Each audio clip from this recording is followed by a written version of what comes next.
Donc il n'y a pas beaucoup de gens qui savent ça, mais de 1500 à 1750, il y a des centaines de milliers d'Européens qui se sont convertis à l'islam. Vous avez bien entendu des centaines de milliers. Ces Européens convertis, l'Église chrétienne les appelle les renégats, parce qu'ils ont renié leur foi, et ils sont vraiment très très nombreux. Alors bien sûr, il faut imaginer un contexte à l'époque complètement différent de celui d'aujourd'hui. Donc à l'époque, l'Empire ottoman est très puissant, et l'Europe un peu moins. Et les régences ottomanes d'Alger, de Tunis et de Tripoli, donc en Afrique du Nord, pour accumuler plus de richesses, elles se lancent dans la piraterie. Donc elles attaquent des navires européens, et les Européens ripostent. Et la Méditerranée, c'est vraiment un champ de bataille à l'époque.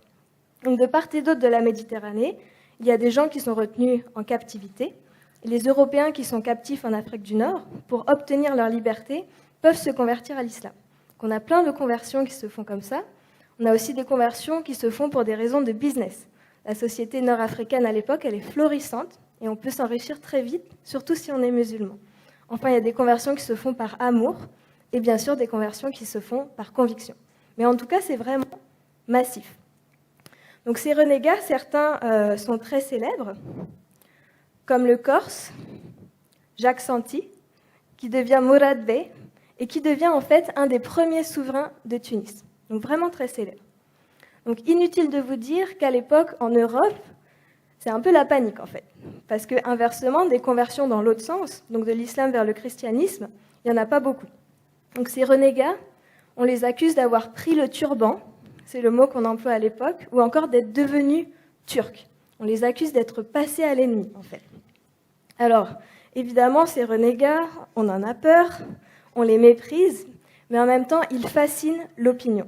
Et à l'époque, il y a plein de pièces de théâtre qui s'écrivent sur les renégats, comme cette pièce, Un chrétien devenu turc, ou une autre pièce qui s'appelle Le Renegado, et qui font vraiment un tabac à l'époque en Europe.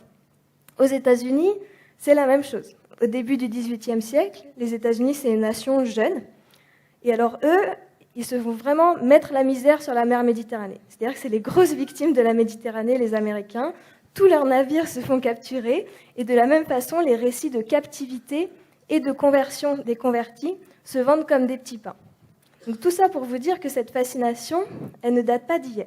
D'ailleurs, si je continue mon chemin dans l'histoire, pour arriver cette fois au XIXe siècle, donc pendant la période coloniale, c'est la même chose.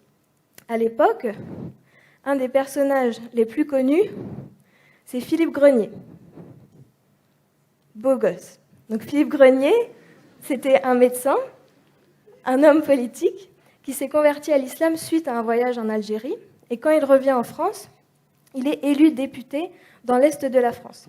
Donc c'est un personnage qui fait sensation à l'époque, parce que, c'est le premier député musulman de toute l'histoire de France, et c'est un converti. Et deuxièmement, il se pointe à la Chambre des députés en djellaba. Donc c'est un peu surprenant, c'est pas quelque chose qu'on risque de voir aujourd'hui, mais à l'époque ça passe bien. Donc évidemment il fait la une de tous les journaux, c'est vraiment la coqueluche de la presse. Alors Philippe Grenier c'est un homme très droit, donc les gens ont énormément de respect pour lui. Jean Jaurès par exemple a énormément d'admiration pour lui, mais c'est aussi quelqu'un dont on se moque beaucoup. Il est décrit comme un énergumène un peu loufoque, on l'appelle ironiquement le prophète de Dieu, ou encore le député des Arabes, ou encore Monsieur Arabe. En tout cas, il fait beaucoup parler dans les chaumières. Philippe Grenier, il a son homologue américain, qui s'appelle Alexander Webb. Donc lui, c'est un peu le même parcours. C'était un diplomate qui s'est converti suite à un voyage dans les Philippines. Et quand il revient aux États-Unis, il essaye de promouvoir l'islam auprès des Américains. Donc ça marche pas trop bien, mais il essaye. Et donc lui aussi, on parle énormément de lui. On l'appelle le Yankee Muslim. Et il y a plein de biographies qui s'écrivent sur lui. Donc cette fascination vraiment très ancienne. Si je reste aux États-Unis et que je continue un peu dans l'histoire, à partir des années 20, et surtout à partir des années 50-60, la conversion à l'islam devient un outil pour les Afro-Américains afin de lutter contre la suprématie blanche. Donc on a des personnes comme Malcolm X ou le boxeur Cassius Clay, devenu Muhammad Ali, que vous connaissez, qui vont vraiment utiliser un référent islamique pour regagner leur dignité d'hommes noirs et mettre à distance l'Amérique chrétienne et blanche. Donc là, la conversion à l'islam acquiert un potentiel un peu subversif, de subversion de l'ordre établi, et Malcolm X fait énormément parler de lui. Donc tout au long de l'histoire, on voit que les convertis font énormément parler d'eux. D'un côté, il y a une fascination pour les convertis, et de l'autre, il y a cette idée qu'un converti, ça reste un converti. C'est jamais un musulman à part entière. Donc ça, c'est ce qu'explique l'imam Suhaib Webb, qui est par ailleurs un imam très reconnu aux États-Unis, mais aussi dans le monde, qui dit « Je me suis converti il y a plus de 20 ans, mais encore aujourd'hui, on m'appelle le converti. » Il dit « C'est la plus longue shahada du monde. » Donc le mec, ça fait 20 ans qu'il fait sa shahada, mais il n'a pas réussi à passer le cap, en fait. Il est toujours vu comme un converti. Donc c'est vrai que les convertis, souvent, on leur demande de raconter leur histoire de conversion, tout le temps, même si ça fait 20 ans qu'ils sont dans le din. Ou alors on les considère comme des petits-enfants, des gens qui sont nouveaux, qui ne connaissent rien à la religion. L'existence de préjugés, de présupposés ou de stéréotypes ethniques et raciaux sur l'apparence d'un musulman, sur ce à quoi un musulman est censé ressembler. Donc ça pose un problème pour les convertis noirs ou pour les convertis blonds aux yeux bleus, par exemple. Donc Abdullah, qui est très grand, qui a la peau pâle, des yeux verts et une très grande barbe, dit que souvent on le prend pour un juif, pour un amish, ou encore pour un hippie, ou pour un hipster, mais jamais pour un musulman. Donc ça, c'est un problème. Certains convertis ont eu des mésaventures à la mosquée.